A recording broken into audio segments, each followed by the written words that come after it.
Ladies and gentlemen, welcome back to the True Life Podcast, Sunday edition. We've got the entire team here. We've got Benjamin George, our friend Ranga, and Kevin Holt. And for those who may not know everybody, I thought that I would just take a moment to let everybody introduce themselves, and then we can kind of get into some of the topics. So why don't you start off, Benjamin? Sure. Benjamin George, lifelong entrepreneur, traveled around the world quite a bit. These days, I spend a lot of my time in research and development on, sustainability and technology solutions, the automation, artificial intelligence, cryptocurrencies, things like that. And happy to have a nice Sunday chat with some folks. Nice. Ranga, tell people Hi, that may not know who you are. Ranga here. I'm interested in talking about psychedelics, raising awareness about psychedelics, meditation, and helping us become more peaceful by working on ourselves. So wherever I could help in those parts, yes. Absolutely. Kevin, for people who may not know you. Yeah, my name's Kevin Holt. It's actually not my real last name, but I shortened it because my actual last name is a butchered all the time, and I don't like it. So I'm a sort of a nomad as well. Lived in about 9 different countries, learned a bunch of languages, doing that thing, and I've written a book. I'm working on a second one, which will come out hopefully in a couple months, about divorce and relationships and things like that. So I like Wow. writing. I'm into psychedelics. And I'm also into, spiritual awareness and growth. Very nice. Yeah. One thing that I really admire about all of us, and since one of the topics we're going to talk today is about parallel structures. And when I think of parallel structures, I think of a system within a system, sometimes a system within a system within a system. So if you think about organized religion, if you think about like an LLC, there's all these vehicles that operate underneath the state. And sometimes when the state becomes corrupted, it's these alternative vehicles or these parallel structures that we operate in to live a life worth living. And when I look at every one of you, I think on some level, we have all lived our own little parallel structure with Benjamin starting up the Terra Libre project, Kevin traveling around the world, Ranga moving all the way from India to Canada, from mechanical engineer to psychedelic advocate. Like we have all kind of made up our own rules and decided our own parallel structures. And so as I was thinking about this idea, where we are in this world, I thought, what better way than to get these people together that have found a way to be successful and maybe share some of the ideas that they have used in their life for other people that they can use in their life. So I wanted just to start a little bit about Benjamin, let's start with you, about parallel structures and some techniques or some things that you used to set up your parallel structure. I would say for me personally, the first thing was the realization that I had a different option.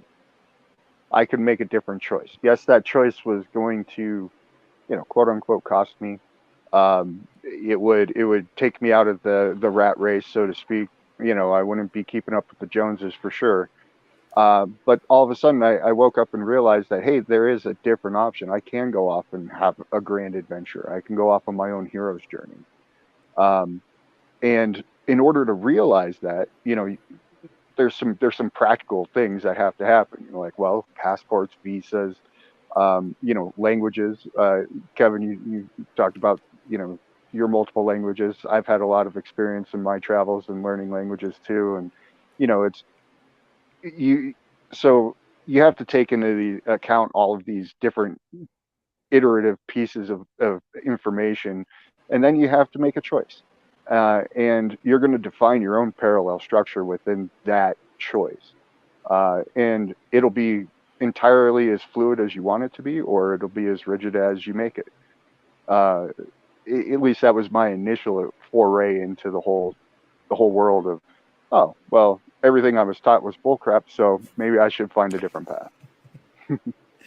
That's amazing to think about. Ranga, I'm curious about your journey. Like, you, as someone who came from a completely different culture and different background, and then moved to the Western way of schooling and stuff like that. Do you see the world differently being from a different culture? And then now that you're submersed in this other culture, is it 180 degrees, or how is it different? You said right. It was beautiful. It's a system within the system. So I would see the culture I came from was more limiting in views. So it was definitely like a smaller prison inside a bigger prison, right? So moving to the West, yes.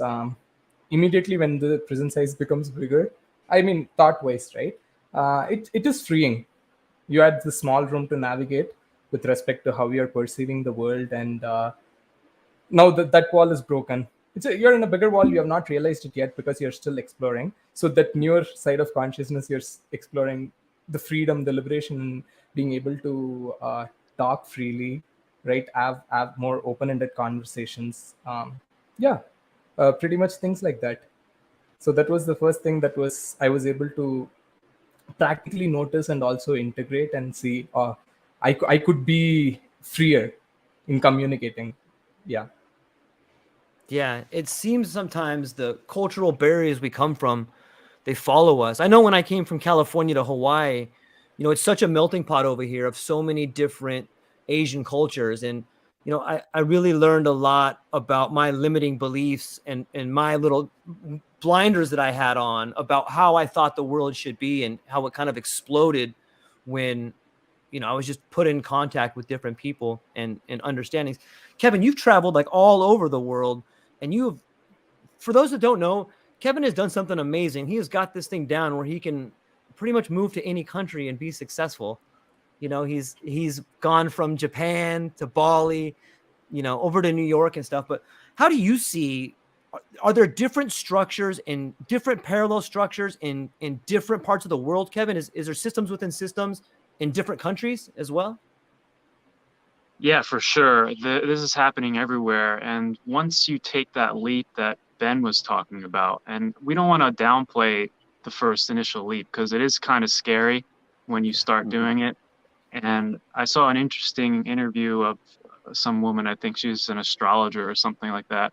And she said that according to her teacher, something like 70% of people get their information externally. They look to the outside for their opinions and thoughts, and they look to their community for all these things. And the first step really, and Ben, you kind of touched on this, is to kind of separate from this and start looking inward on your own path, like looking for your own path inside rather than looking externally. And that can be isolating at first when you try to find your own path through this dark forest. But then when you finally do it, you find that it opens up so many things, and you meet other travelers on this path.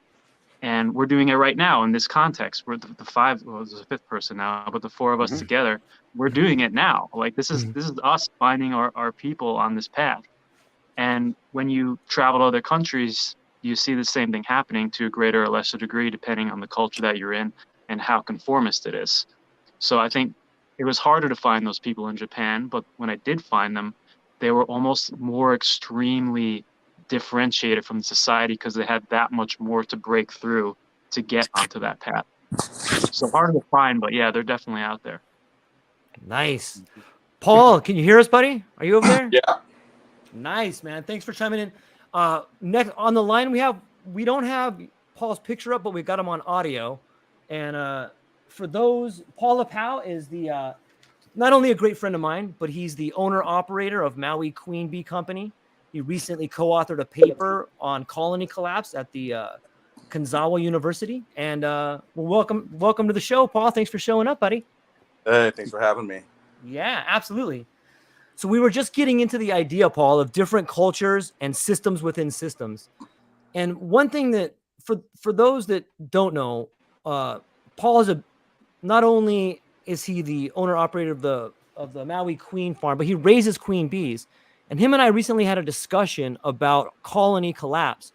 And it makes me think, like, is it possible some of the things we're seeing in the bee colony collapse are the same reasons we're seeing our society collapse? So I'm trying to make the point that there's a system with the bees. There's a system in the colony collapse, but I think that we can see it in our own world. Paul, can you talk to us a little bit about the system inside a beehive, and can we learn stuff from the beehive system in our culture? Well, I mean, honeybees are a lot different than than people in both how they behave and True. and what their function is.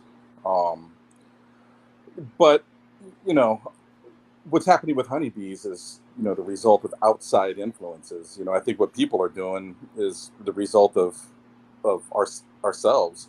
You know, it's interesting to, when you look at, like, as a beekeeper, I've always tried to look at the similarities between honeybees and people, and honestly, I don't really see a lot of similarities. Other than, honeybees are, live in a colony, people live in communities, and honeybees, communicate at a high level, as well as people do, but that's kind of where the paths diverge. Honeybees are always looking for, behaving on the best interest of the colonies, and people don't really do that. And so I think if bees didn't have these outside influences that were affecting, the things that they feed on and the places that they live, then they would go on uninterrupted, for forever, barring some major earthly, calamity. But people, just because of the way that we are, we could be, shortening, our time here on Earth all on our own, rapidly. Okay, let me stop. Let me ask you this then right here. So when we look at the outside, you said that the bee colony collapse is mainly something to do with our environment. But isn't that the same thing that's happening right now with people, is like this outward environment? If you look at the factors that are if you look at the factors that are causing bee colony collapse, that's the breakdown of a system, the same way that our system is breaking down. Maybe bees run on honey, but people run on money.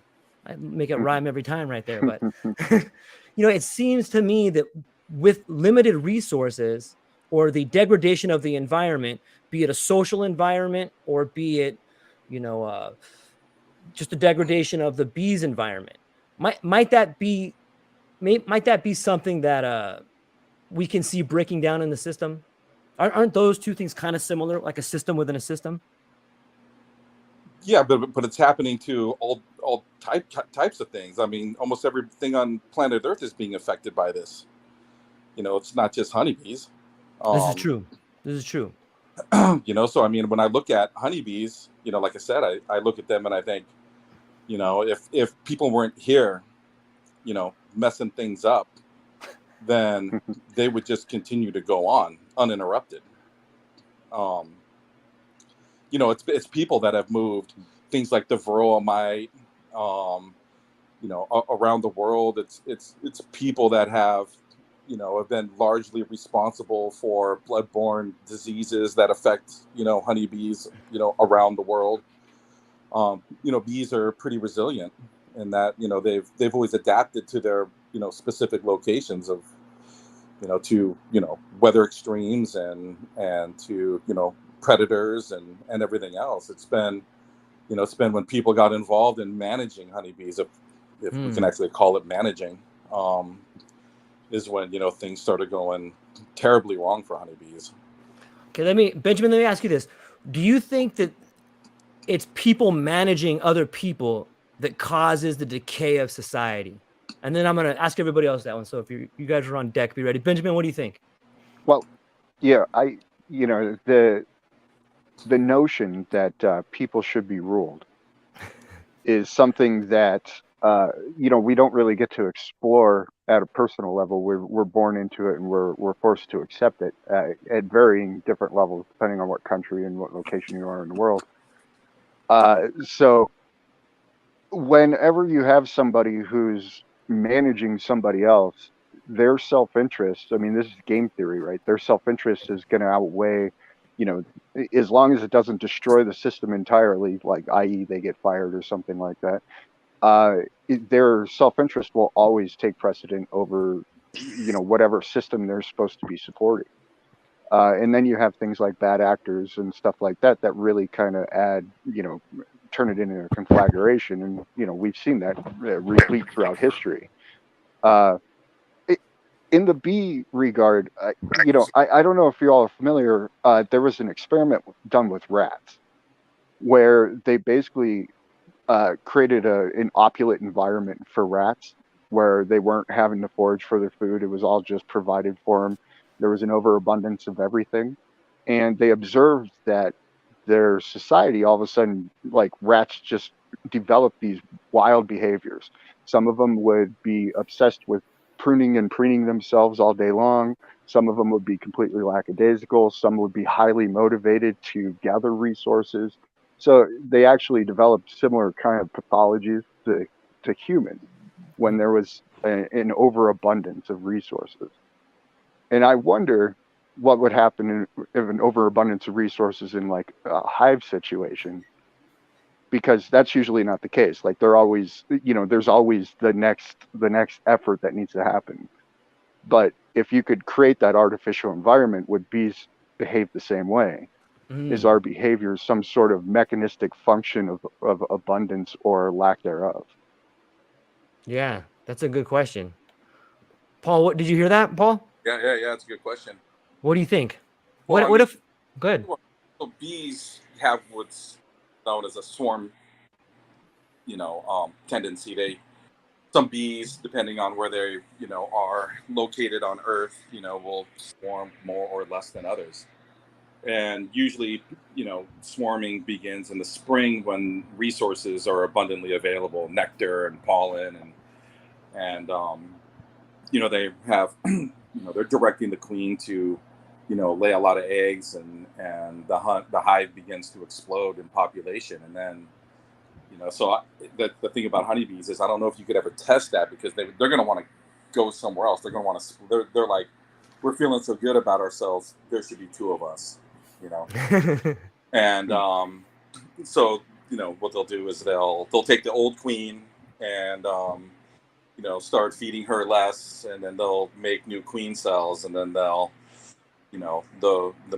a big portion of the workers will swarm the old queen out of the hive and go find somewhere else to live, and they'll leave some of the workers and all of the brood and almost fully developed queen cells back at their original location, and then the hive will take its resources will begin to slide downwardly a little bit until the new queen, until the new queens emerge, and then they fight it out, and you have one queen that's left, and that queen will fly off and mate and come back and begin laying eggs again, and then the population will begin to rise. And some honeybees will do that, a couple times a year. Some colonies will do that a couple times a year. Some honeybees will do that, 8, 10, 12 times a year, maybe even more, depending on what kind of bees they are. So, like, I don't think honeybees have ever probably faced anything like that. An overabundance. I can see a bunch of bees just sitting around doing nothing. Like, yeah, everything's taken care of. We got all the pollinating done. Mm-hmm. Yeah, that doesn't really happen. So there's no welfare system for the bees. They just don't sit around. Oh, they don't. And then, in fact, like if you're a bee and you're not pulling your weight, like drones, male bees, at the end of the season, they'll get rid of you or kill you, because you're not pulling your weight and you're a drain on the resources and you don't provide protection to the hive. It's like a self-governing body. Rhonda, let me ask. The honeybee is like, when you look at, so that's another thing, like, we're a community full of individuals, like wherever you live on Earth, and honeybees don't really behave. They don't really have individualistic behaviors. When you look at a beehive, it's like, I view a beehive as like one thing, and everything in it is working on, for the one thing. There's no individualism there. It's like the Chinese system, it sounds like, where there's more of a collective to it versus like the board. The board versus the board. That's what I was going to chime in with. Ranga, let me ask you this. Please go ahead. I was going to say in India. Yeah. Okay. In India, is there a caste system there? And if so, when you come to America, do you see a caste system that is disguised as a non-caste system? I would say caste system is a disguised racial system. So racial system is aware, people are aware throughout the world, right? So in India, you don't grow up thinking it's more of a racial system. Its castes were designed based on the jobs that people were doing, right? You do not really see it from the race point of view. But then, for me, at least personally, when I came to Canada and got to know more about the racial things that have been happening for the past centuries, there was no difference. It was pretty much similar to what was happening in India. And there are the more darker the skin, for example, there are a caste called Dalit who are untouchable, right? So it is there. They are both. I think it's again caste system is part of that minier system that in a bigger mistake that humans are making. Yeah, that's huge to think about. Kevin, what do you think? You've done a lot of traveling around the world. In your opinion, do you think that the only social mobility is the fictitious idea of social mobility? No, I don't think it's entirely fictitious. I do think that in a lot of places it's real, but I don't have enough experience talking about the race topic to say whether there is that ingrained to a large degree or not. It seems like there is, and it seems like even if it's not racial, a lot of times it's what school did you go to? And I remember when I was at a university, I was looking into jobs, and they said quite clearly on some jobs that unless you went to an Ivy League school with a certain grade, they wouldn't even consider your application. So there are these, even if they're not racial, there are socioeconomic status type gatekeeper elements within certainly the West, but I imagine the same thing plays out in a lot of countries. And I saw in Japan too, all the quote unquote best jobs, they would only recruit from really the first top two universities, which was Tokyo University and Waseda University. And to get into those, you had to go to a very prestigious high school. And to get into the prestigious high school, you had to do well on your junior high school exams. And to get into the right junior high school, you had to do well in elementary school, to the extent that kids in Japan sometimes kill themselves when they're like 10 because of all that pressure already then, because that's going to determine their entire future because the system is set up that way. So I think there are various elements that can stratify society in that way. Some can be worked around and some really can't. Do you think that it's pretty much been this way, I mean, for our lifetime and maybe even prior, or do you think that this type of behavior is accelerating? I think it might be decelerating, but I think it's still there. Yeah, I think the fundamental structure is still there and may always be there until we figure a new system out, which hopefully we'll do on this show. Yeah. That brings me like, Ranga, what do you think? Like I'm really amazed at the courage and the awesomeness of what you've done. Like you are a mechanical engineer, but you've decided to, you know what? I'm going to change my profession a little bit. Like that's a huge move to make. And in a way, it's trading one system for another system, for a better system, maybe trading someone else's dream for your dream. And I'm curious, can you talk a little bit about the psychedelic experience that made you come to that realization? Yeah. Before we go in there, I would like please. to continue what Kevin was saying. There is definitely this socio-economic status game that is going on. And I think it was a joke my friend and I were talking about a few years back, where in India, there are cities where people are starting to put so much pressure into the kids. At least when I was in grade 10, there was 2 years of preparation in my high school to get into those Institute of Technology or something. And 2 years preparation became 4 years. And then it became 6 years. And now people start in grade 6 or grade 5, And the joke was basically that, in these fast running cities, what do you think the first thing a couple does after having sex? I don't know. They basically go and wait in the admission line for a school. So so the wait times are pretty long. So they kind of do that right after, right? And yeah, but those pressure were also there when I was growing up. It is decelerating, but still, the acceleration has been so much in the previous generation. I think we have still not peaked the amount of people who are trying to compete in that game, in either the rat race or the status game, right?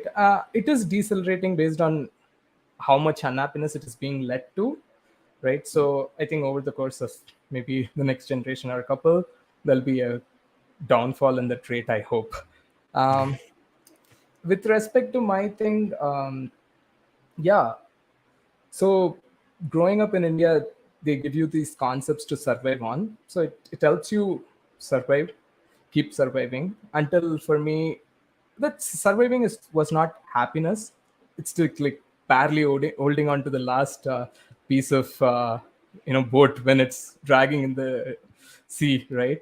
Mm. And for me, psychedelics was about breaking those concepts, right? And for once, I think I said this, and this would be my constant thing. I was able to breathe, right? That changes everything when you're able to breathe freely for the first time. And whenever the previous concepts are coming, you're more certain that this is what's choking me, right? So it is scary in the beginning because the people who might be on this path are not out there talking about it as much as the people who are actually making decisions for the system to keep the system going. So those are the things that are uh, you hear first. So whatever you want to conceive against the system seems wrong, or so you're doubtful, you're not confident enough to put that as the strong point to start using it to navigate your life, right?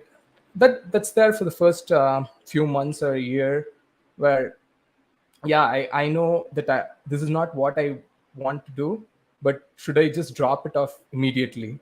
It's difficult, right? So you still have this idea that maybe I'm just gonna go back to that and taking a break. But during the break time, that was the most important thing. Doing nothing was amazing. And that's where Ben, your question about overabundance for humans, would it be similar to rats or bees?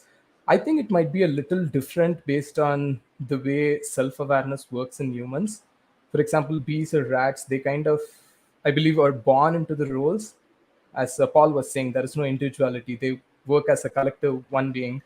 But I think with a bit of self-awareness, we are able to have this bit of individuality and say, maybe this is not what I want to do. I'm not born into this role was given, maybe I could choose something else, right? Maybe in that case, in the overabundance of resources, instead of us being obsessed with behaviors like pruning and stuff, we might be able to divert it to art, which might seem equally meaningless yet is fueling humans curiosity, or just the part of communication, non-verbal communication.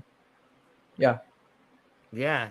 Yeah. It's a go ahead. Go ahead, Benjamin. What you got? Oh, I was going to say, the rat idea was to kind of highlight where at least from my perspective, was kind of highlight where we are now as a society. Yeah. I agree with you. I think the awareness is, our ability to communicate, especially in mass now, allows us a different level of appreciation to life, to the world, to these things around us. Like, art is one of the most foundational things to our society these days. I mean, look at who are, you can argue that sports are a form of art. You can argue that, UFC is a form of art. You can argue that all of the musicals and movies and music and all of that stuff, those are pillars of, what everybody grows up on now. So I think you're absolutely correct in that our awareness breeds our ability to kind of take that overabundance and resource it into something that's proactive for society. Yeah. And I think, this level of communication, especially these conversations like we're having right now, I think this is where we foster the ideas, foment the next iteration of these concepts, of these ideals, of these philosophies to implement into society, whether that be locally, regionally, or globally, potentially. Yeah, that's a great point. And for me, like I've been seeing a lot. It doesn't take much to do some doom scrolling. All you got to do is turn on TV or look at your computer, or there just seems to be a lot of negativity out there right now. But that's always there. It's always been there, and it's very powerful because it can suck you in. But I wanted to talk about some ways. Is it possible that we are already at the next level of change, that maybe we're living in a better world if we just choose to live in it? A while back, last week, Benjamin and I were talking about, what could we do to make the world a better place? And we came up with this idea of, well, I'll let Benjamin talk about it. It's called Gauntlet TV, man. Can you fill everybody in on what Gauntlet TV could be? Oh, sure. I think the art of debate, the intellectual conversation, the challenging of ideas is something that's been kind of lost on the greater level of society. And if we were to have some, fun website like a gauntlet.tv, like you're throwing a gauntlet back in the day as a challenge, and then, could you imagine just 100,000 people who, they wanted to see somebody debate and their whole social media feed was just filled with pictures of gauntlets. So, you could kind of, there's some social compulsion that you could get people onto the debate table, and then you could actually have, the hashing out of these ideas, where as opposed to just the projection of them onto society. Yeah. Well, like, imagine if instead of Monday Night Football, we had like Monday Night Debate with two people that were awesome. And then I thought for like a flip, maybe for the first part of the debate, the two people would, they would come out on their sides, but then maybe they should switch sides, and someone that was vehemently against global warming should have to argue for global warming. It would force I think that's going to be be a hard uphill battle for a lot of the people who are at the spear tips of these things. I agree. I just thought it'd be a weird twist to try to force people to steel man the other person's argument. It would almost force like a camaraderie or some sort of thing in there. Why do you think we don't? What do you think? Why do you think, Kevin, that we have a lack of conscious discourse or a lack of real debates in society? Ego, mostly. Attachment to ideas, emotions, and beliefs. So that's why a lot of times debates are a waste of time, because all you get are two people that all they want to do is reinforce their existing beliefs, and they're not actually open to being wrong and changing them. So unless we can figure out that's a huge problem to solve. I don't know how we're going to have honest and level-headed communications. I think the idea behind that, the way that you kind of like overcome that first hurdle, is you have reasonable intellectual people who are, not afraid to steel man any argument. And those are kind of the pillars of the debate circle, if you will. And then they would be the people who would debate, people who are, galvanizing these ideas in the public sphere, and then you actually get a true challenge of the idea. And obviously they're not going to steel man your argument, but everybody knowing that you can steel man any argument gives you the credibility to be able to have that conversation and facilitate it. Problem with something,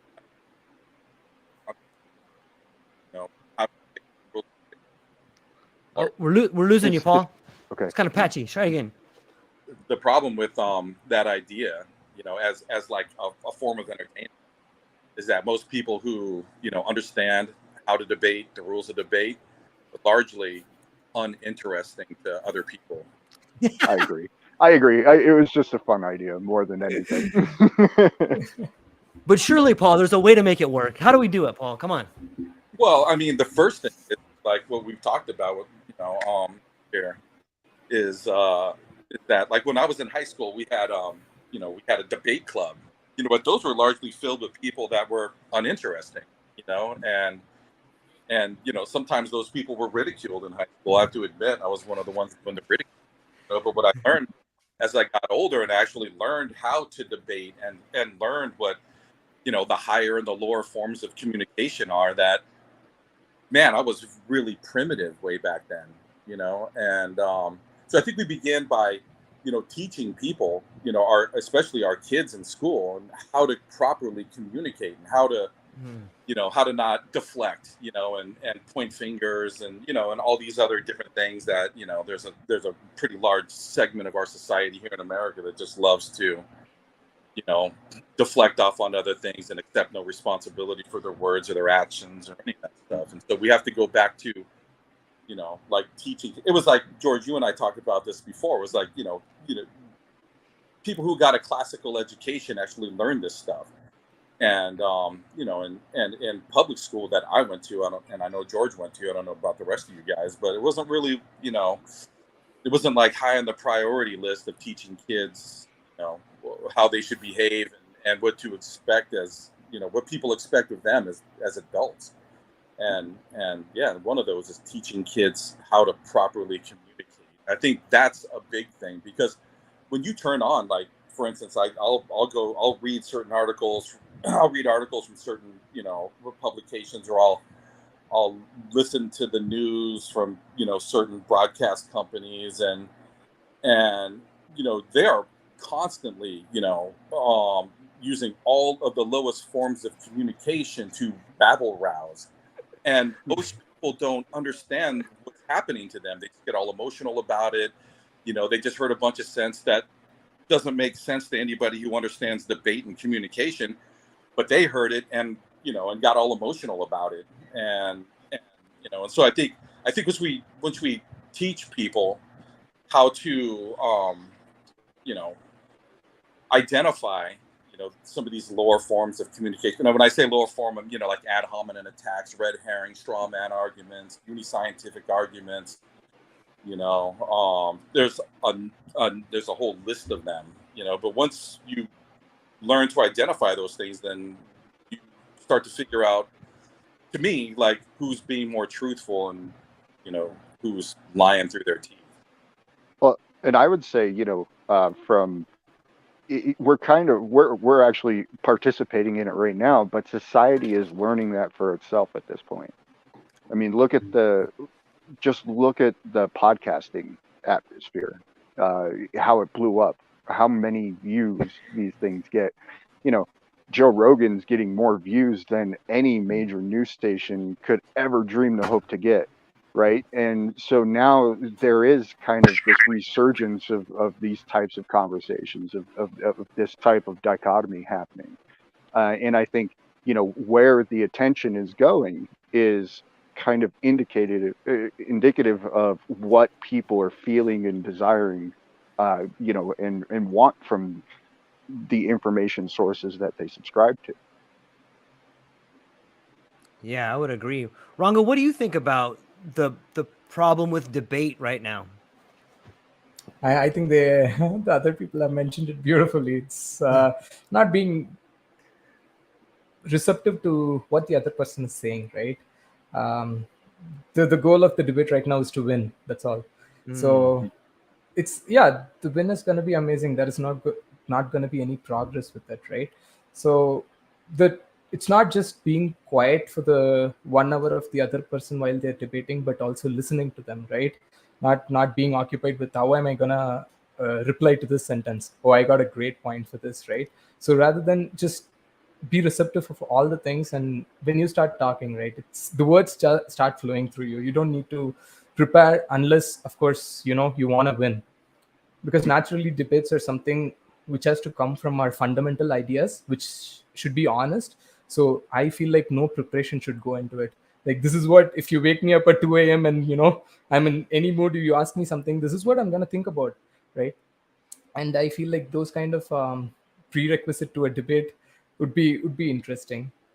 Other things are, as people said, people need to be honest, right? Yeah. I often wonder why. It seems to me like our language is unsatisfactory. And what I mean by that is that translation means interpretation. And when we're talking about different cultures, we're not only interpreting languages, we're interpreting backgrounds and cultures. And if people can't thoroughly express themselves in their own language, how could they possibly understand where someone from another language is coming from? Does anybody have any ideas on how to maybe bridge the gap between East and West, or bridge the gap between the language barrier, or does anybody have an answer to the insufficiency of language? Well, just ask I all the think easy questions. Why don't you, George? Just throw that out there, you know? Yeah, just Go for it, telepathy. Kevin. Just gotta develop telepathy, and we're good. Well, Kevin, you've been all over. You've done a lot of traveling, and you told me a story about being shipped to the kind of the back hills when you went to Japan. But you seem to find a way to communicate effectively when you were there. What did that look like from an experiential point of view? I spent so many hours trying to figure out what people were saying, only to realize that most people had nothing to say. That's hilarious. That was my pretty much- experience learning. Yeah, That might be cross-cultural too. Yeah. it definitely is. Yeah. Hmm. Yeah. Like, Yeah, you're like, oh, you guys are Universal talking phenomenon. about the weather again. Oh, Exactly. I thought they were doing these huge debates, super interesting topics, and then I tried for a year to understand what was going on in the morning staff meeting, and then one day I finally got it. And the discussion was about whether we should turn on the heat in the school or tell everyone to wear sweaters because one parent complained. I was like, I'm glad I put in those 1,000 hours studying so I could be a part of this. So yeah. that's fun. Okay, I got an idea. Maybe the psychedelic experience is maybe language is insufficient because we need a better vehicle, and maybe that better vehicle is the psychedelic experience. It is more than a language. It is something that can be beheld. Like, you may not see the same things as me, but you feel a similar type of awakening. I know it's kind of blurry, but I think that there's a there. Do you guys know what I mean? Like, if you and I share a psychedelic experience, I could probably figure out by talking to you for an hour or two that I bet you this guy has had a psychedelic experience, be it, a form of dance or psilocybin or some type of a close death, but some sort of psychedelic experience. Do you think that there's promise in the psychedelics as a vehicle for communication? I 100% do personally. Can you elaborate on that? What do you mean? Sure. Because to your point, it creates a different type of experience, a more visceral one. But from like a physics perspective, I would describe it as you're just exposed to much more sensory data input than you would normally be. And if you figure that that's going to be consistent across the board, now you're opening up people to just that many more angles of communication, of recognition, of attenuation, of all these different abilities to make those connections that allow us to have these relationships in these communities. What do you think, George, you and Ranga? I, I think it can drive people further apart. Say You it think again, it would Paul? drive people Drive further people apart? further apart as far as communication goes. I've had a lot of experimentation with psychedelics. It started when I was a kid, and I think it depends on the environment in which you're, where you're doing the psychedelics. I think when people talk about, coaching or having somebody there like a mentor, situation to help, guide people. I think that's highly important. But I know people who, I did, psychedelics with that. I feel that, communication wise, we went further apart. And I think it's all depends on, especially when you're self-guiding in your trip, what are the things that you're thinking about? Where's your mind going? What are you dwelling on? So I think it can go both ways. I think you could bring people, in communication, like get closer together. And at the same time, I think it can make people, further apart. That's a good Is that point. farther apart? I would almost argue that it's more of a personal reflection. So when you go on that psychedelic experience and you look in the mirror, and if you look in the mirror and you don't like what looks back, I could definitely see how that would on the surface appear as a distancing of communication, because now you're going into that self-reflection and realizing the words you've said and the people you've hurt and all these things, and that might cause that seeming on the surface kind of movement apart. But is it actually like a less form of communication, or is it just, there's a wall between that current moment's communication? Are you talking about like within the the actual experience itself? Right. Well, like experience that you were mentioned where you felt that people went further apart. I mean, was that just them being self-reflective and going through their moment, and so they weren't able to communicate outwardly? Or, do you think No, it was actually an aspect of the psychedelic experience itself? right, an aspect of the psychedelic experience. Well, actually, post-psychedelic experience. I mean, to me, it's like you experience a whole, myriad of emotions and thoughts during a psychedelic experience, and it's some people are just more strongly rooted to their default mode than others, and so they are less pliable, regardless of what what psychedelics they're on. Some people, whether they're having a good trip or a bad trip, will you know hang on to certain experiences that they had during their psychedelic trip and focus more on that type of on whatever that was. But as far as communication goes, what I view as being able to bridge a communication gap, either during a psychedelic experience or after a psychedelic experience, largely dependent on you know the individual's experience. Some people, man, I have friends that that I did psychedelics with, and I don't know if it was that they were reflecting, looking in the mirror and not liking what they see, and maybe felt some sort of shame or um, about that, and so they became more distant. I don't know if what we're talking about is the same as far as communication goes, and then actually either physically or emotionally distancing yourselves from other people that you've shared that experience with. Okay. I mean, yeah. So you were talking more of the post experience. Post experience, yeah. Okay. I mean, to me, it's like if I'm viewing, psychedelics as a medicine, I mean, there's a lot of weird things can happen during, a psychedelic experience. But to me, it's usually post experience. I've always found that it's always kind of the point in which you're coming down from the experience is where I've done the most growth in my life. It's never been like the peak experience. It's never been the ramp up and the peak. It's always been on the other side.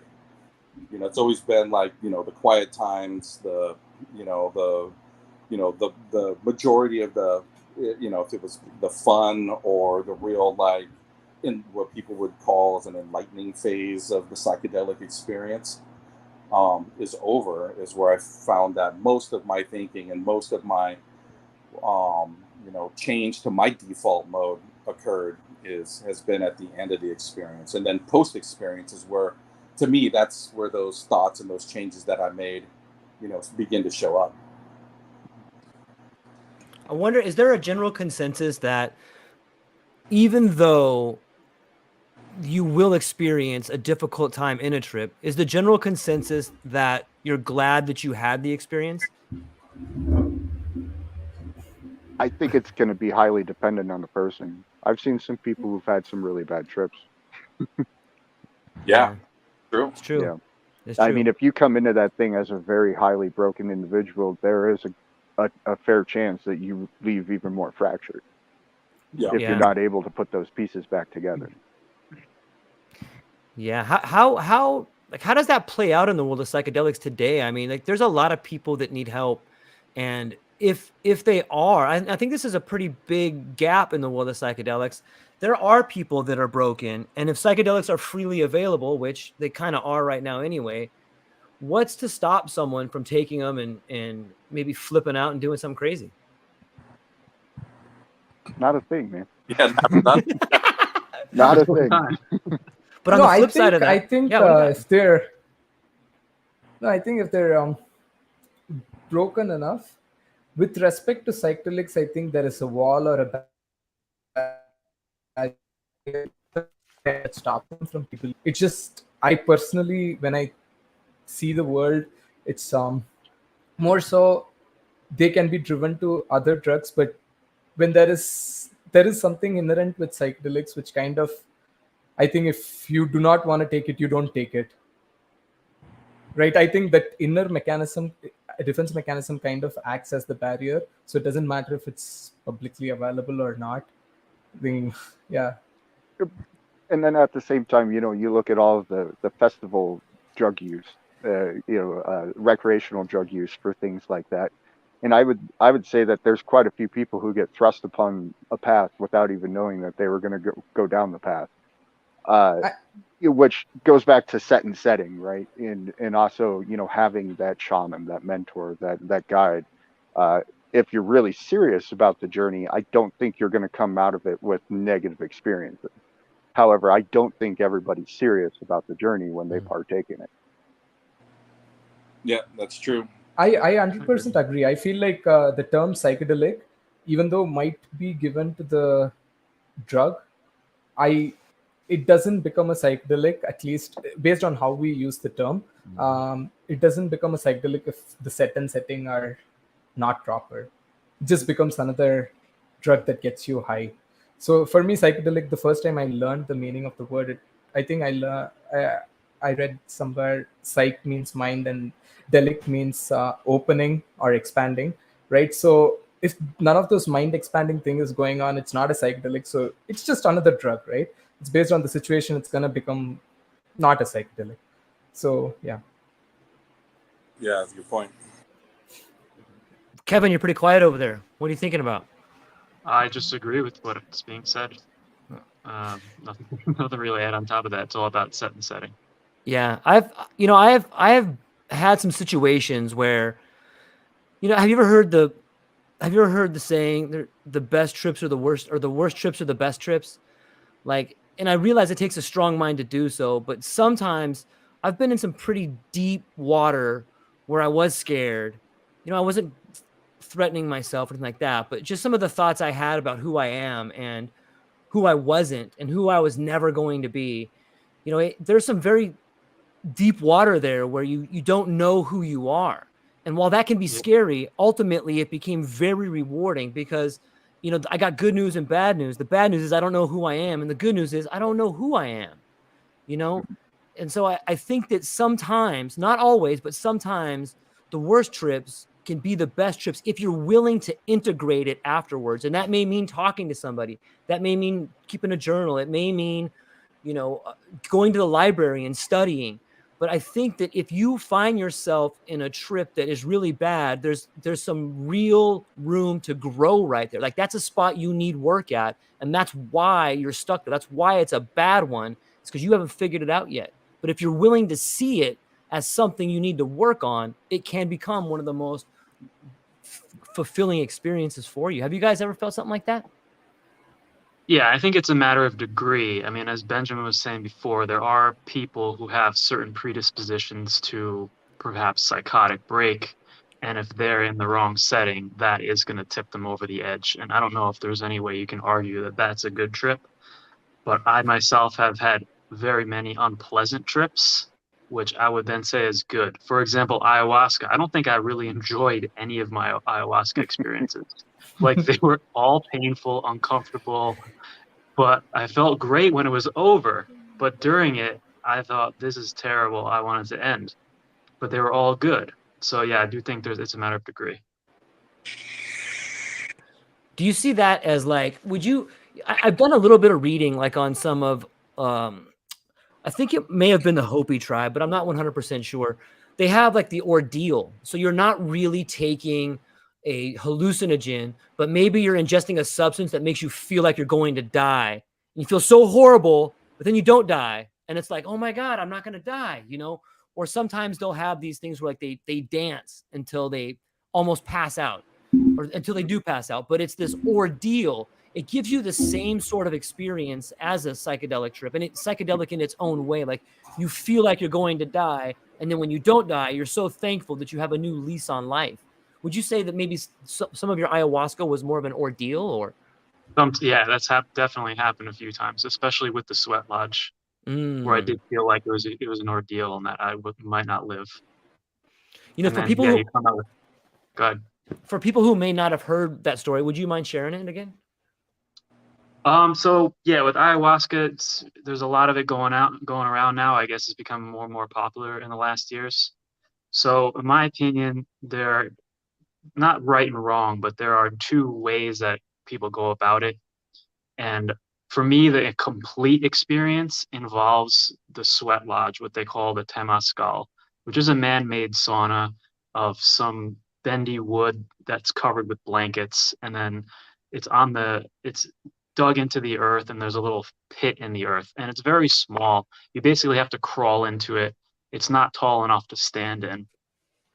And typically in these ceremonies, they can cram anywhere from 10 to 20 people in this tiny space, and you're pretty much touching each other. You're very close together. And one of the shamans I worked with, he will do he'll do it two different ways. You'll drink the ayahuasca in a separate location and you'll have that experience for a few hours. And then you'll sort of cap off the experience by going into the sweat lodge for a bit. But the second day, what he does, the night of the second day, is you drink the ayahuasca and then you go straight into the Temazcal and you stay in there for 3 to 4 hours, about 4 rounds of 45 minutes each. And all of this is heightened because of the ayahuasca, but the experience is you're in a claustrophobic setting. It's super hot. You're not permitted water. At the end of each round, you might get a sip or two of water. So you're experiencing you feel dehydrated, you feel hot, you feel uncomfortable, you feel like you're suffocating, you can't breathe because the air is so full of steam and other people. And more than once, like pretty much every time I've done this, I have that feeling that I'm not getting enough air, I'm too hot, I'm not going to make it. And I had this experience of just I couldn't do anything but surrender to the experience. And I literally one session, I think I spent almost all of it in the child's pose position on the ground. Like I couldn't even sit up. I didn't have the strength to even sit up because the heat would rise, right? So the only way to kind of get through it is to stay low and process. You're also processing stuff at the same time. You got whatever's going on with your ayahuasca experience, and it's a deeply humbling experience because what happened to me a couple times is I would actually get to that point where that the fear kicks in and I got to get out of there. I can't take this anymore. Like this is maybe going to kill me, and starts to bring up fears of past medical conditions. Like, well, what if this happens? What if that happens? And then I found every time I've done this, you find the warrior spirit within, and a lot of things assist that. The setting, you're singing powerful songs, and these songs help you battle against this fear that arises and gives you that warrior within that comes forth. And something happens. It literally is kind of a death and rebirth where at some point I said, whatever happens, happens. I surrender. And then this little thing comes up where I feel that power come up and I'm able to sit up again and I'm able to sing. And then I got other people singing. And I'm looking at somebody next to me who's fighting through it. And I get inspiration from that person. And then we all build on each other. And it's sort of a crescendo occurs. And we all make that push together that we're all in it together. And it's just this beautiful shared experience. And then you come out of it like totally dehydrated, exhausted, emotionally, physically, mentally exhausted, literally crawling on your hands and knees out of this thing into the cool air and just being so thankful that you made it. And that, for me, that's the closest thing I found to what you're talking about, George, with it was like the ordeal of the near-death experience that you can actually make yourself. That's an awesome story. Like I've never experienced it in a group setting like that. And I think that one of multiple reasons I wanted everybody here is I think everybody has a unique way or at least a unique story about doing it. Benjamin has done something that I've never heard anybody in my life go through. And I was hopeful maybe you could share about your story about running, Benjamin. Sure. Well, it was actually right as I finished my book I went and had this experience. I was down in the New Mexican desert, and I decided that I wanted to have a vision quest, and I had a bit over an ounce of mushrooms available to me, but I didn't want to do it, just as a normal trip. And so what I did is I just ate, and then I went and ran, and I would come back and I would eat more and run and eat more and run. And I did this for 3 days straight. The first day I ended up with completely sunburnt water blisters all over my skin. The second day it healed.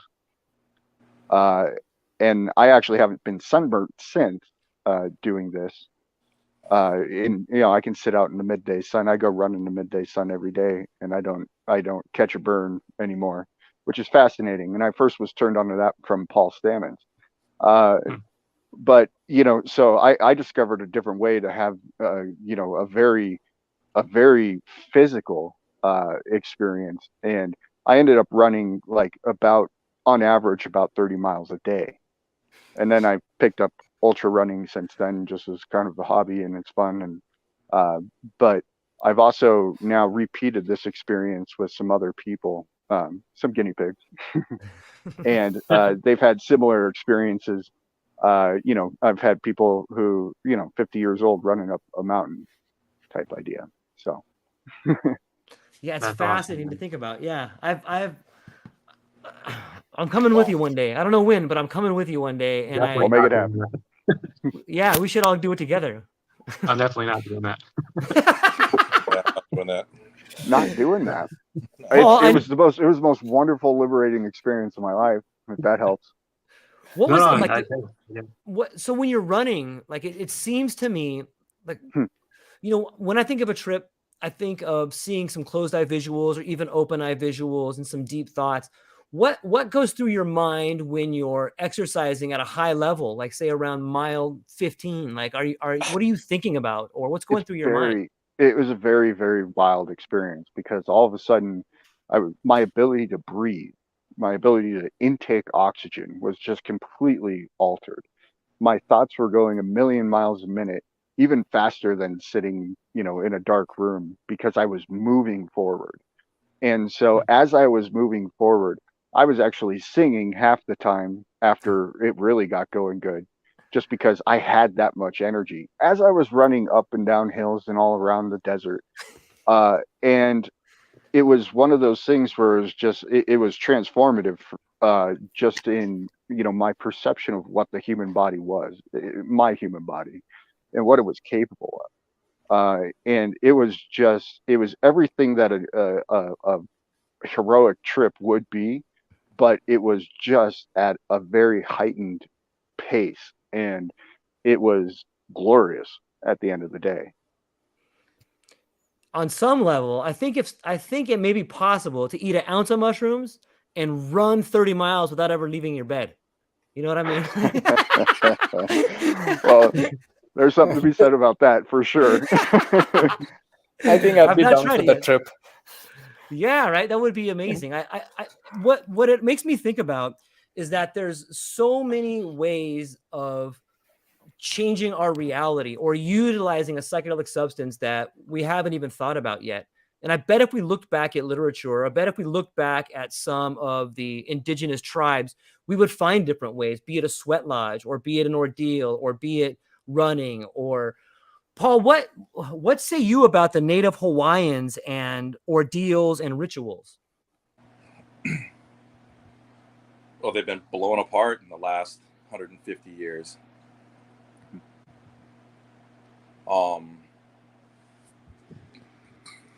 Native Hawaiian or rituals, I mean, they're pretty much non-existent these days.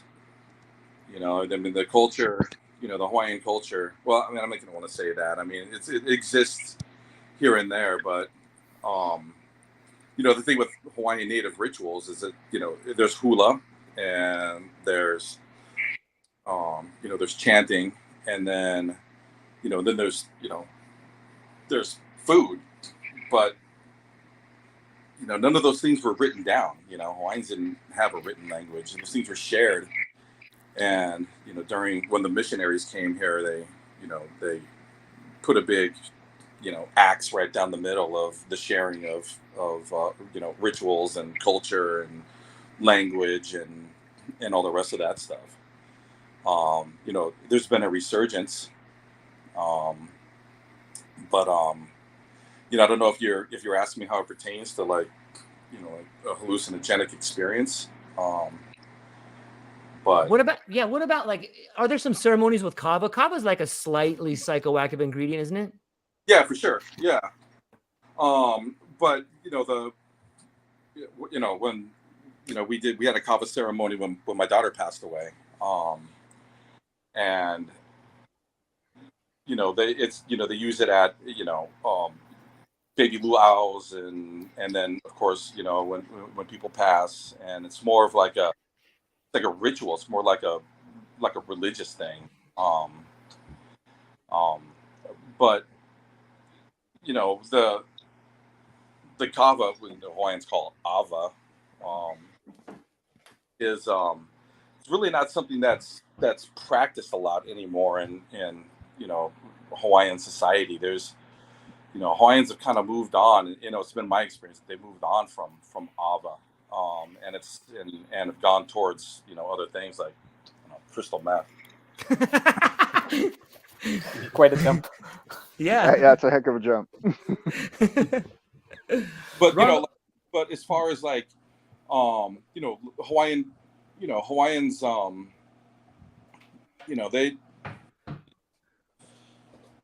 they weren't really into using that as far as a kind of like a pathway drug. It was more chanting and hula provided that for them more, especially chanting. There's you talk to Hawaiians and they'll tell you there's something psychedelic about chanting, and that the breathing and the vibration and and the sounds that will open up different psychological pathways, more than anything really. Ranga, what do you think? A lot of that India, right, Ranga? Yeah, coming from India, like Mantra, reading the mantra singing. yeah. What's that? Ranga, what do you think? Coming from India, like if you Yeah. read the Upanishads and things like that, that is a psychedelic experience in itself. And I'm wondering, like, you and I have had some really good conversations, and it seems to me like the East has just this deep understanding of the psychedelic, at least to me. Well, how would you why do you think that is? Like, it seems to me that India, especially, when you look at the ashrams and all these different types of people there, and the idea of soma, and just so many great stories.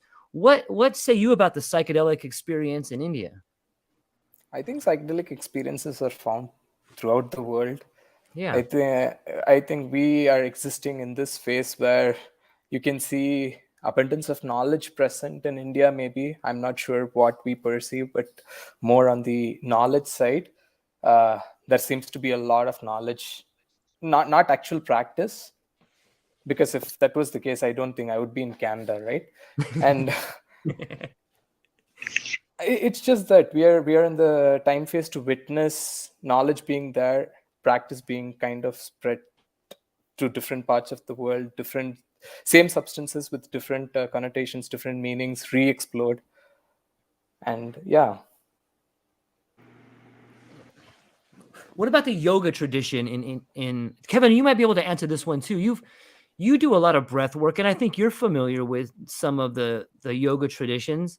Do you think you could reach a psychedelic state? I mean, I guess they have Kundalini, which is sort of you can reach a psychedelic state in that particular area. Do you know anything about that?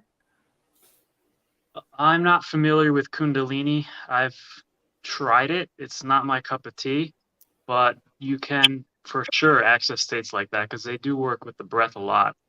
And I was just thinking earlier, just listening to all your talk about Benjamin's talk and about the mushrooms and running, just like how many different modalities that humans have discovered to try to transcend the physical or have that divine connection. And that's one of the reasons I'm interested in yoga and that tradition, because there are so many modalities there. And I have experienced something similar to a psychedelic trip with holotropic breath work, for one, and a couple of other types of breathing. It's not quite as intense as something like, you know, a mushroom trip or an ayahuasca trip, but it's close. And I can imagine that if you were really disciplined with it and you did it a lot, you could for sure get to that kind of state if you stay in prolonged meditation afterwards. And I think it's interesting to study the history of Indian culture, because you basically have a culture that spent thousands of years trying to figure out consciousness. And although I don't understand a lot of the texts I read, I find it fascinating just how they attempt to label and quantify all these different altered states of consciousness, like in between waking consciousness and enlightenment. They have like all these different words for like very specific jhanas, samadhi, nirbeja samadhi, and there's like 4 different types of samadhi names. And then it's like quite amazing that you have a society that actually sat down and tried to like figure that out and actually label it and categorize it for thousands of years. And, you know, so hopefully we can hang on to that and develop it. But I feel like you need to be a culture with a shitload of free time to be able to figure that stuff out. And all we're doing is making ourselves busier and busier. Yeah. Ranga, what do you know about those different? Do you know a little bit what Kevin was talking about those different ways to describe consciousness? I've read about it, and meditation also. They mention all these things. I have no understanding what these labels actually mean. It's quite interesting with the time they were able to explore consciousness, right? It wasn't just running after survival and then bunch of concepts building around survival. It was something beyond that, I feel, just not restricted to the particular lifetime.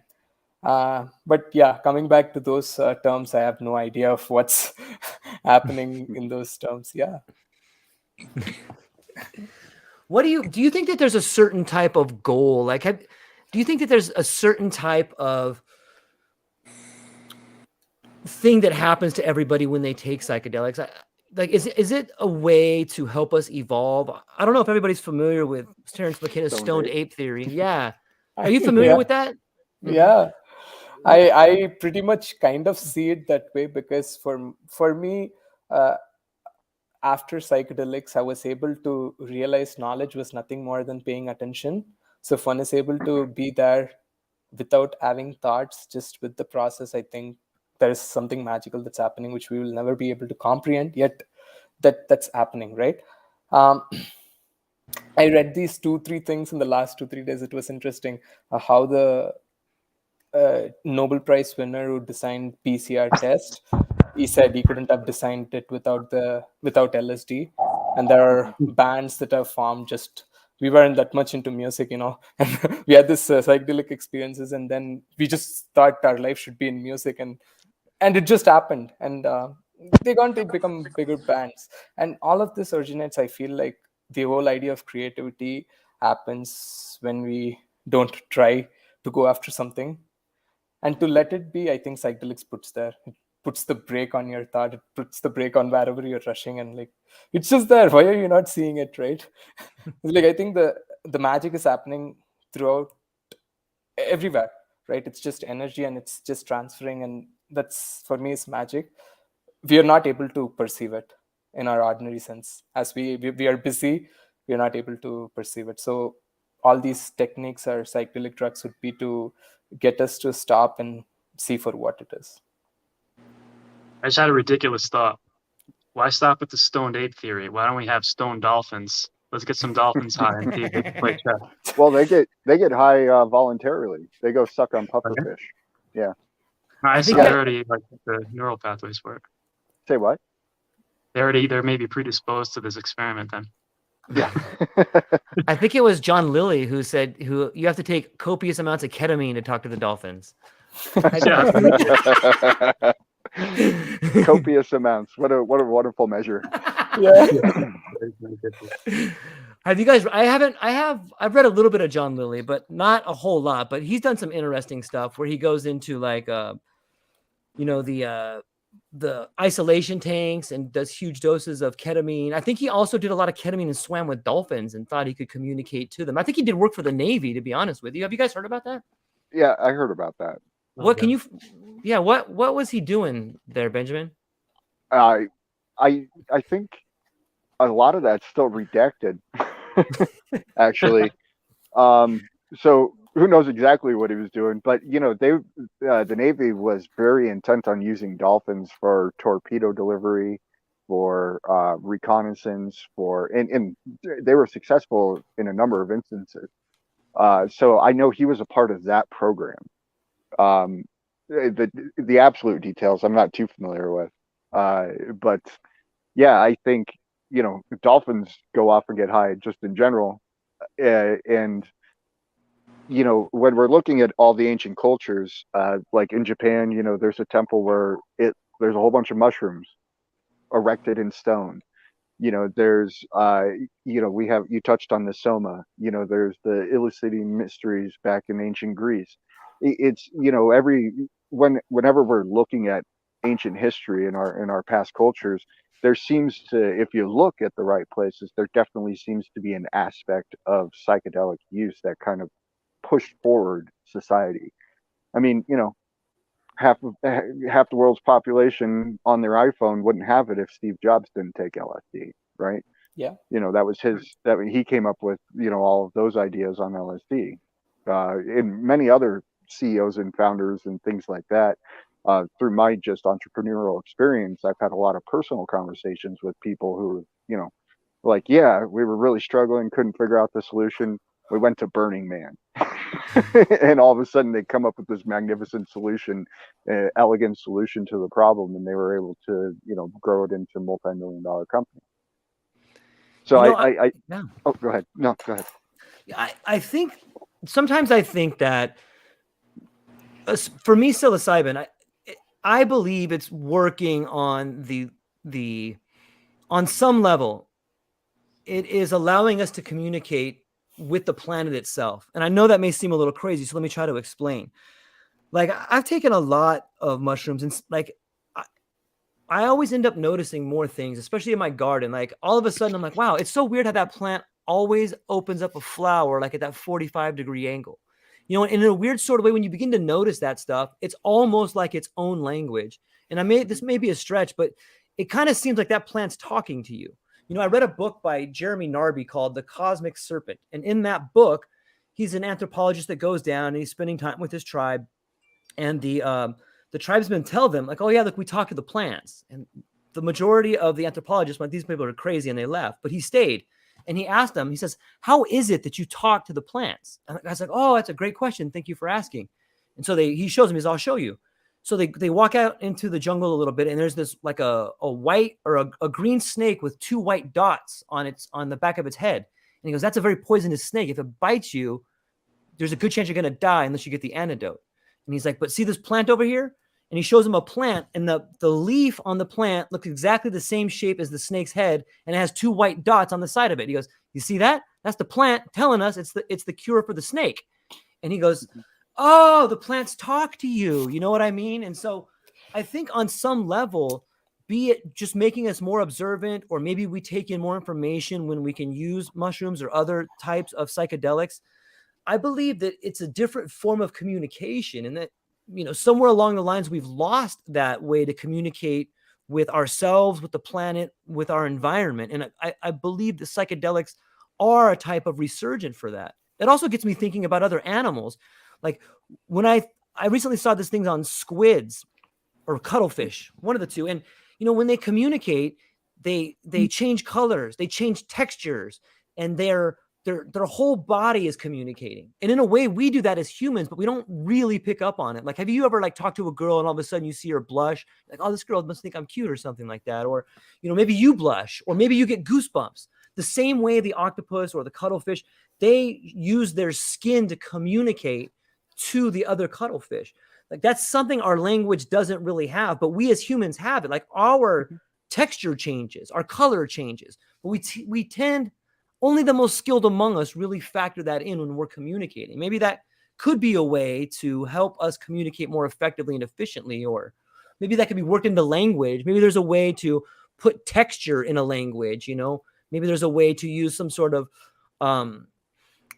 honorifics or something like that could be used as a texture or something like that. But I think that those are all things that I think of when I'm on mushrooms, and I would never think about those if I didn't take mushrooms. So I agree with you on the part that communication is happening, right? And psychedelics, I think, helps humanity as such right now in two ways, right?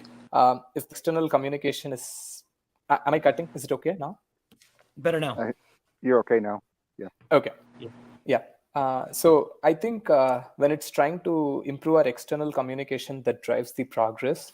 And if it drives the internal communication, right? Each second our body is trying to talk to us. We're not the body yet. We are aware of it. So based on our ideas and stuff, the body is reacting to that. You're going to hear a statement, rather than reacting to it, you listen to your body. The body is going to react to that. Oh, I'm going to get angry. How dare you talk something against it? So that inward communication, if it's strengthened by psychedelics, right? So we are able to listen to us, our emotions, or whatever sensations, right? And not react. Oh, it's just communicating with me. Same as the leaf with the two white dots, right? That communication is happening over term of over time as evolution, and this is happening, in a matter of seconds, based on our ideas and based on situations which we interact with. And the second part, I think that's where psychedelics are key for mental health. It's just people are able to be themselves and see their own emotions as something that they don't. It's not my thoughts, it's not my emotions, right? I think it gives them an opportunity to think it as a way of communicating, rather than, oh, I'm responsible for my emotions, or I have this intrusive thought, I have to stop the thought. Rather than that thought can be there. Like I get a lot of thoughts. My partner and I talk about how many times we get frustrated, let's say with the dogs. So like, can you stop screaming, I'm going to take your tongue out. Doesn't mean I'm going to do that, but it's there, right? I'm not sad about it, because at this point, maybe due to experience, I've had this thought over 1,000 days, maybe, so it's now an usual thing. But even otherwise, right, it's just a form of communication which we don't need to react. We have a limited amount of resources, and we can choose to pay better attention based on if we know that we have a choice. I think awareness is an important word in that conversation. Yes, awareness. Something that psychedelics are very, very great at is raising awareness, whether that be from just the physical sensations, the synesthesia, the interoception, the ability to process through emotions, all in a detached form. Just having that state of awareness is, and that's what meditation is. That's what holotropic breathing is. That's what I'm a fan of tumo breathing. Have you guys heard of Wim Hof, the Iceman? Oh yeah, the guy who walked up Everest in a pair of shorts. Yeah, he uses that tumo breathing, a variation of it, and you could go. And now I can too. I could go sit outside in a snowstorm and I'll start steaming, simply because of that breathing takes you to a point of interoception where you're able to control your autonomic nervous system because you're aware of it. And all of these processes that we're talking about build our awareness, which increases our ability to communicate. George, I like what you said about the psilocybin being kind of a link between us and nature, because I've had that experience as well too, that I was communicating directly with some old natural entity through the mushroom. And it makes sense too when you think about what mushrooms do in nature, like normal mushrooms. There's a great, I didn't know this before I listened to this, but there's a great episode of the Radiolab podcast that came out, I think 4 or 5 years ago, where they talk about the mycelium in the forest floors and how there's this network of very thin mycelium connecting everything, all the trees, all the plants in the ecosystem there. So biological extension, I like to think of the psilocybin mushroom as being that connector for us to nature.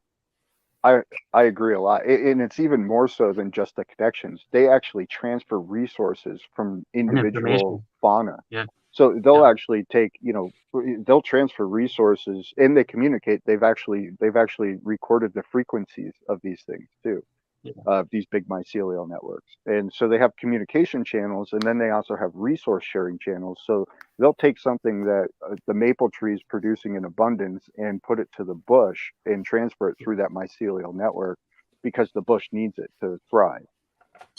So I it's would like Yeah. very, to Important stuff. add this point about how during the last mass extinction where the dinosaurs were wiped out and all the bigger land creatures were wiped,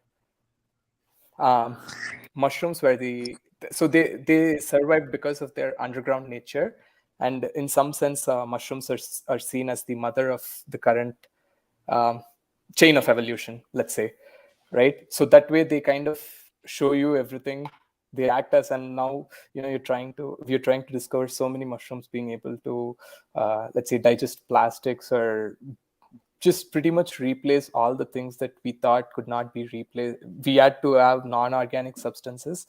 So yeah, it's been a long time of evolution helping us with a lot of different things. We've just not become aware of it yet. Going back to Yeah. Sometimes when we think about the asteroid or the meteor that took out the dinosaurs, doesn't it kind of seem like maybe they say that's when humans when the small human type animal began to flourish is when that happened.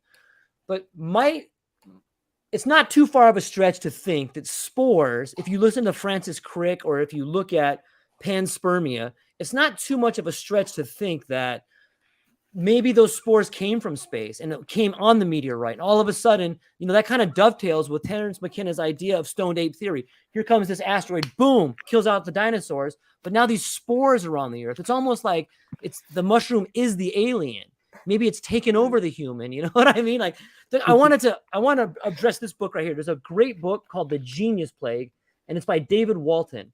David Walton is he works for like Skunk Works, and he is like a incredible scientist, and he's also probably one of the greatest science fiction writers that for some reason people don't talk about him. But in this book, The Genius Plague, he talks about this guy that goes to South America and he eats a type of mushroom it's very similar to that type of cordyceps that the ants eat, and it gets into the ant, and then the ant climbs the tree and it explodes out of the ant. And are you guys familiar with that type out of its head.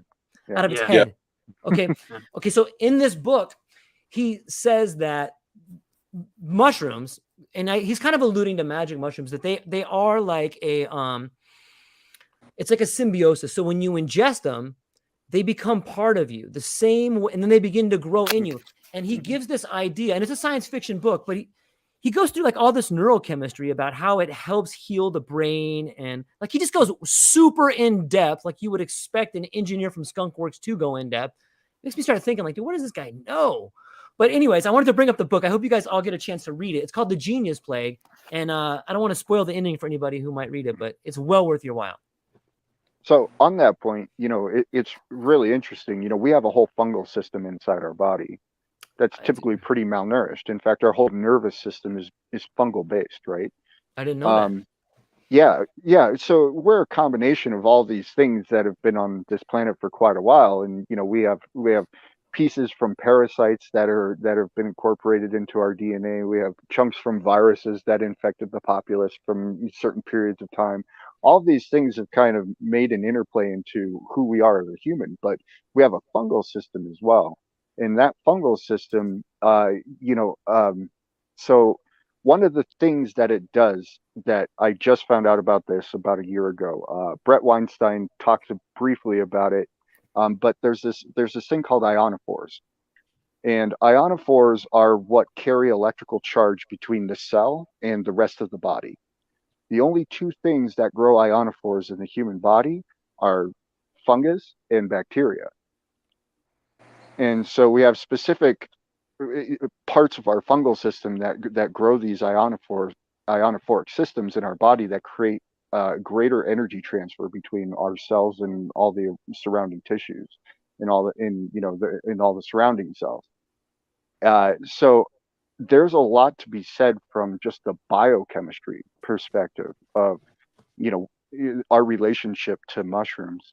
And then you look at it is, mushrooms are also the only thing that inhales carbon, or inhales oxygen and exhales carbon dioxide in kind of the plantish kingdom, if you will. So they're much more akin to us than they would be to, your average fauna. Yeah, I agree. I getting back full circle, a root system looks a lot like the neural network in your brain. If you just look at like the fMRI versus, pick your root ball system, and if the mycelium is connecting and strengthening all those particular gateways and pathways, why wouldn't it do the same thing for an organism outside the ground that it does for an organism inside the ground? Like, I really think that we're going to start to see a lot of incredible science come. The more we investigate, the more we begin to see. I think once we start getting through the trials of PTSD, I think you're going to see it work really well with like autism. And, I don't want to jump the gun or cause anybody to get in trouble with research or whatever, but I really think that there is why not? I mean, if it's healing the brain in certain ways, and we know that there's some sort of CBD oil that helps with autism, I think it's well worth investigating the effects of psilocybin on autism. It seems like a no-brainer.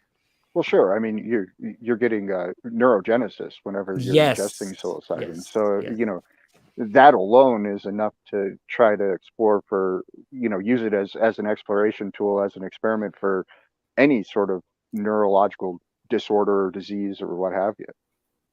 Because it's one of the only, I don't even think there's anything in pharmacology that does anything close to that, right?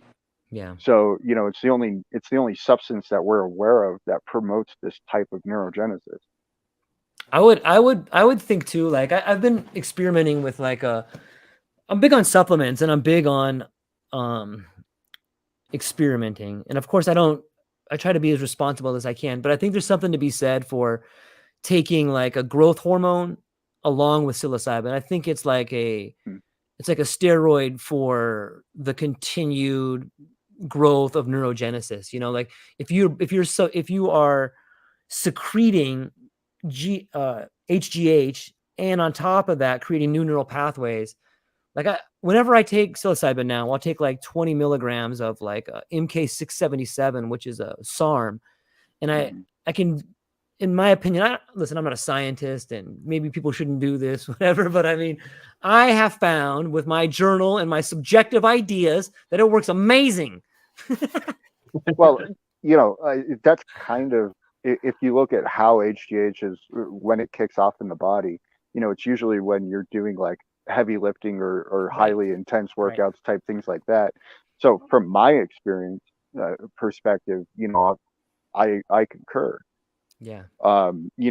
Putting yourself under that physical stress in having that type of concoction of environment created in your body is a different animal. Yeah, I agree. Paul, you're pretty quiet over there, buddy. Are you still with us? Yep, just listening. Nice. What do you think, Paul? What if you had to choose a favorite psychedelic? What would be your choice? Oh man. I mean, for me, psychedelics. Well, when I was young, it was available, but as I got older, it became like, what the occasion called for. What are we doing there? Yes, I don't know if I would have like a I favorite. can't hear you. Yeah, Paul's breaking up for me too. Yep, you're breaking up on us, buddy. You a little closer? Sorry. Yeah. I don't know if I really have a favorite one. It's more like, what are we doing? What's the occasion? What are we, what's happening here? And then, then choose the most appropriate one. Yeah, it's kind of like a sword. Am I breaking up? A little bit. A little bit. A little bit. Yeah. I don't know if you guys caught that, but for me, I don't have a favorite. It's it's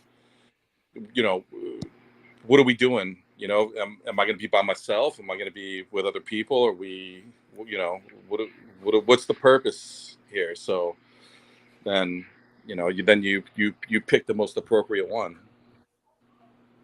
Have you ever given your bees psilocybin? What do you think would happen?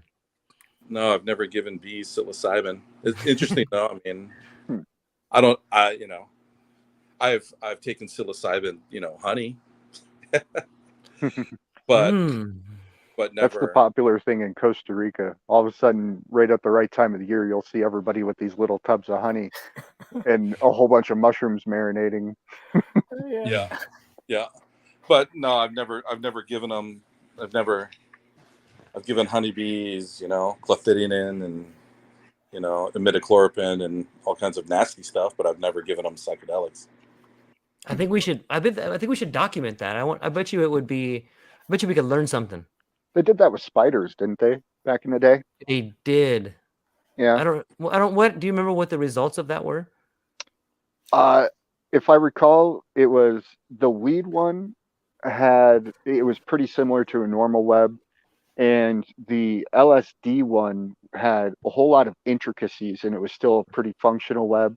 And then they did things like cocaine, heroin, PCP, and Caffeine. stuff like that, and they were all just, the webs were trash. Yeah. Yeah, and I'm gonna have to try it. Yeah, I wonder if it would change the behavior of the hive. I mean, they're already, if some of the things we were saying about the mushroom bringing people closer together or something like that, I wonder if how would the hive become even more functional? Or do you, I guess you would start with a hypothesis. My hypothesis would be that giving psilocybin to bees would cause the hive to be more productive. What do you think, Paul? Man, I don't know. That's good. I don't know. I mean, I don't know if. Well, first of all, you got to deliver it to them, right? And then, the results would only be within the hive itself. It would be really hard to determine, whether or not they were actually being more productive. If they were, collecting more pollen, or if they were collecting better pollen, or if they were collecting more nectar, different types of nectar. It'd be really difficult to, that I guess it would be, you could really see it. What would be interesting is, because they use honey, they'll, just because they eat it doesn't mean that they're going to process it. They may store it. They may use it to feed to, to brood. They may use it to, to do other things. So it would be interesting to see what the effect of that. Maybe they would build some really outrageous honeycombs. I don't know. Maybe the honey would be psychoactive. Is that a possibility? That's a possibility. Isn't there some bee species? I think it's in Asia Turkey. that something like that creates psychoactive honey. I've heard of it. I've heard of it. That. I know that, one of the big things, 5 years ago in the bee world was Manuka honey. That came out of New Zealand, and people were talking about all the medicinal properties that Manuka honey provided. But I've never heard of, any honey. Well, here's what I do know: like, bees will actually forage on stuff that is poisonous to people, and then they will make honey out of that. And for a long time, people were saying, like, over here in Hawaii we have fireweed, and it's pretty toxic. But honeybees love it, and they'll get on it and feed on it. And then what people are saying is, like, you shouldn't eat the honey because it's toxic. But I have some friends that keep bees up the mountain where there's a lot of fireweed, and they claim to get kind of a kind of euphoric experience when they're eating the honey. Maybe a slight poisoning, slight toxicity in their system that's making them feel a certain way. I believe that. I wouldn't doubt that. Yeah, I just had Jamie pull this up. It says Nepalese hallucinogenic honey from Nepal is rare. It's not as sweet as traditional honey is. It's also more reddish in color. However, the biggest difference between this type of Nepalese honey and the regular variety is the effect hallucinogenic honey has on those who eat it. When you eat small amounts of this honey, you can experience dizziness and euphoria. An excessive dose of mad honey can produce hallucinations. While some people value the mad honey experience, others face severe side effects. So it doesn't say why, but it definitely says that there's something there. I would imagine it's what they're feeding on, right, Paul? Probably. Yeah, or it could be, like I make mead, lots of it. And, that's fermenting honey. And there's, mead's a lot different than any other alcohol I've ever had, in that it's got a, the euphoria effect is high, when you drink mead. And so it could be, something that is seasonal that gets into the beehive that maybe begins to ferment the honey. And then so when they take it, it's more of an alcohol, than I'm gonna read into that. I'm gonna figure that out. But that, honey fermenting in a beehive is, not outside the realms of possibility. It happens. And some people, bad beekeepers will take honey before it's ready, will harvest honey before it's ready. And therefore, their honey will begin to ferment, pretty quickly. And, we all have experience of eating foods that are fermented and drinking beverages that have been fermented, and it's, can be euphoric, and it can make you sick, but there's definitely an effect there. Yeah, it's fascinating to think about. Gentlemen, I am having a blast. I have a dinner to go to, but I wish I could keep talking to you, man. This is really fun. I really enjoyed it. What do you guys think? It was fun. Yeah, good time. Yeah, I loved it. Oh, you got it. So why don't we start? Thank you. Start around. Thank Kevin, you, tell us where we can find you say- and what you got coming up. No, I just want to thank you, George, for doing the very difficult job of moderating 5 different people talking and trying to keep everybody on track. That's not easy. So It's easy with you guys. Thank you. Of course. Yeah, of course. KevinHolt.me. My website, KevinHolt.me. You can find everything there if you want to check me out. And Kevin's wrote an amazing book. If people are listening to this or you're watching, Young, Successful, and Miserable, and it's an awesome book. There's a lot of work you can do in there. So it's a book you can not only read, but that you can work with. And I think it's awesome. And you did a great job on it. And I'm looking forward to the next one coming out. You said you might have a semi-date for that one in the next couple months? Nah, I never know how long it's going to take. Ain't that always the truth? happens. Yeah. Nice. No, Well, I'm excited to see that you're working on something, because you're a really good writer and a really good person, and I enjoy talking to you. So thank you. Thank you, George.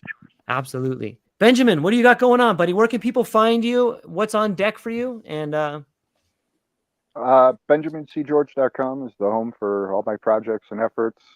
Book No Absolutes for sale on the website, Amazon. And I'll be hosting a podcast here at the end of September with George as my first guest, and I would love to invite the other 3 here to be guests on the podcast as well. absolutely, they'll make great guests, I think.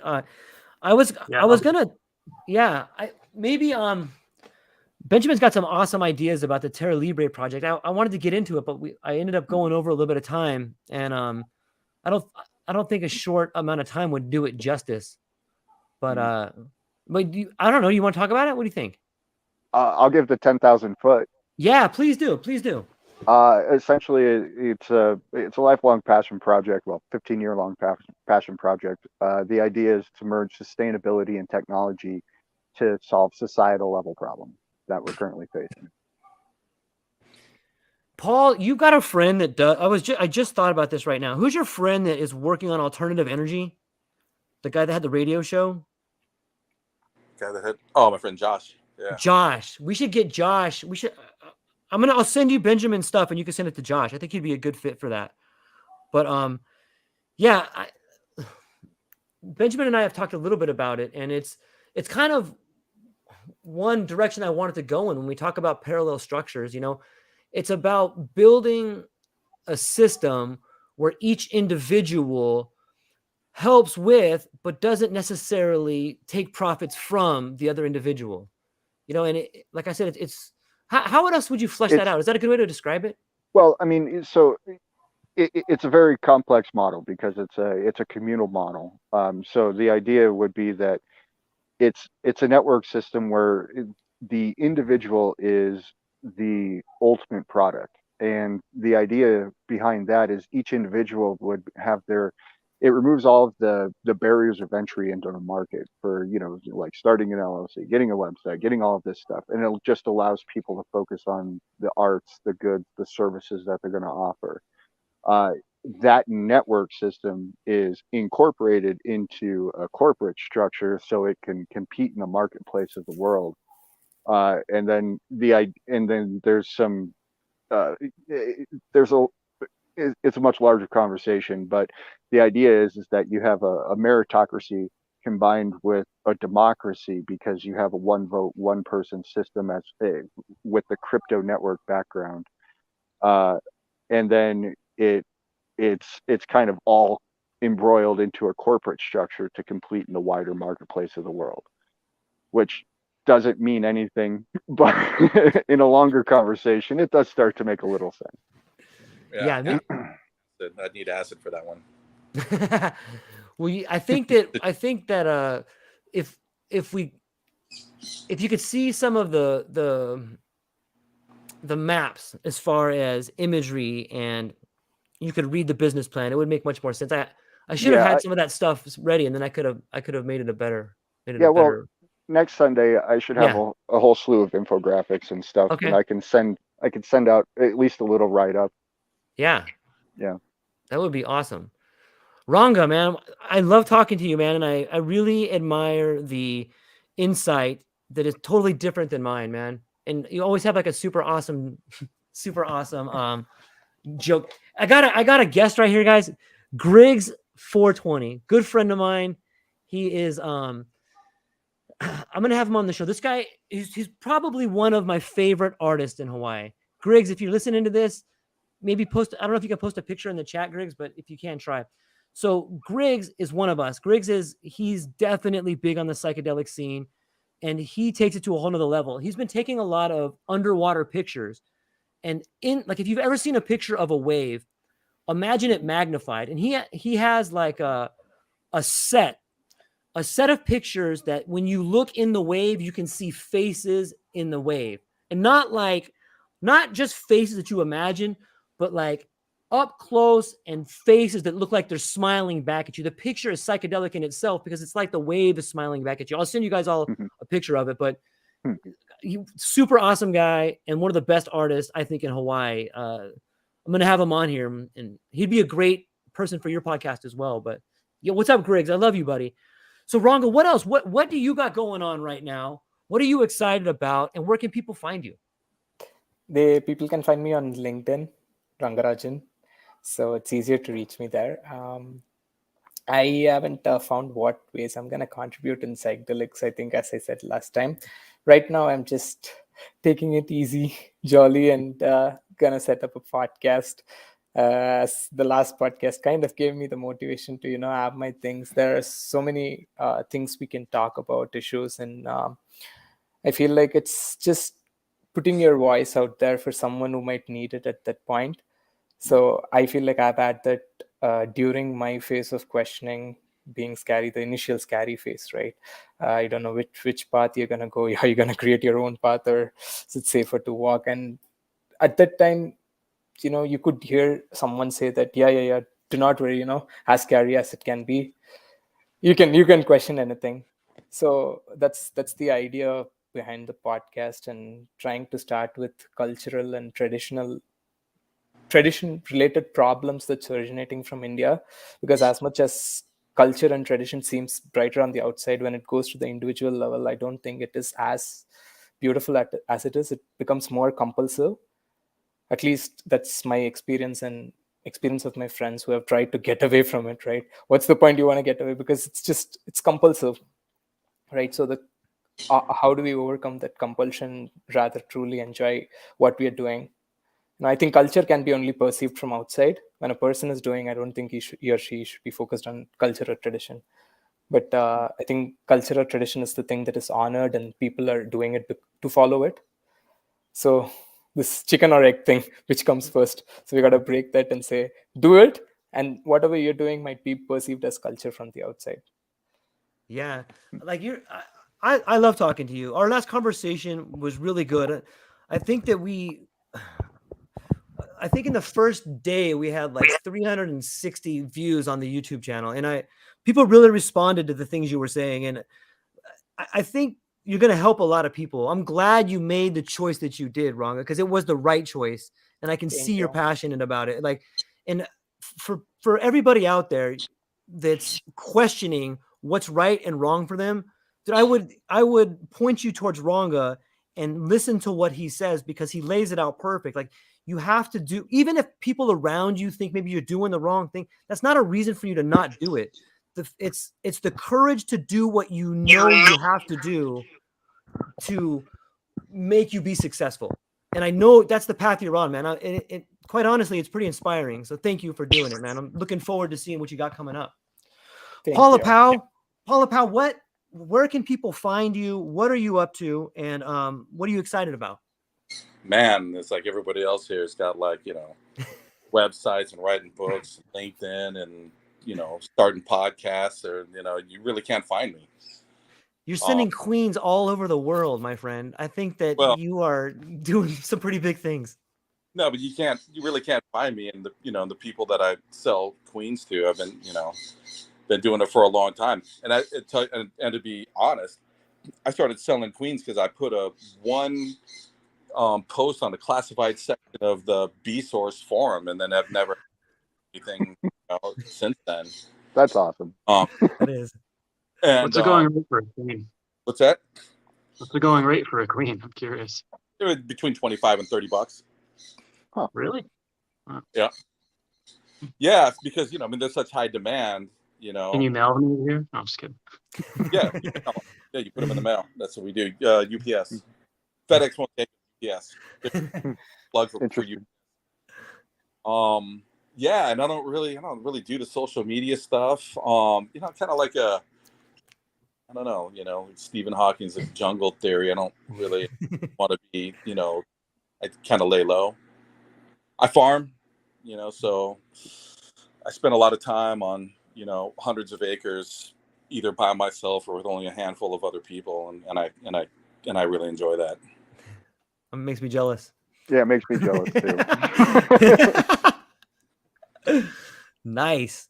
Well, that's it for me. I got I'll be seeing most of you coming up here in the next week or so. I got some new guests coming up. I'm pretty excited for. I'm bringing back I'm gonna start doing this series on mysticism, mystics, and metaphors with a really cool professor. So I'm excited about that. If you guys have any questions, or if you want to get in on the conversation, let me know. I'm really looking forward to that. So that's what I got going on. And but George has my contact info. I do. Yeah, let me know. I can send it to you guys, and we'll reach out and keep in touch. But how do you guys feel about the Sunday platform? Are you guys available on Sundays? Yeah, more or less. Yeah. Okay. Yeah. Me too. I like it, and I think for the first time, I think it went really well. I really think that we there were some bumps and bruises along the way, but I really like the way the conversation kind of filled out, and I enjoy talking to intelligent, fun people. So thank you all very much for being here. Thank you, George. Thank you. And thanks everybody else as well. Yeah. Thanks. Nice to see you guys. Yeah, I'm going to end the broadcast, but everybody hang on a second here.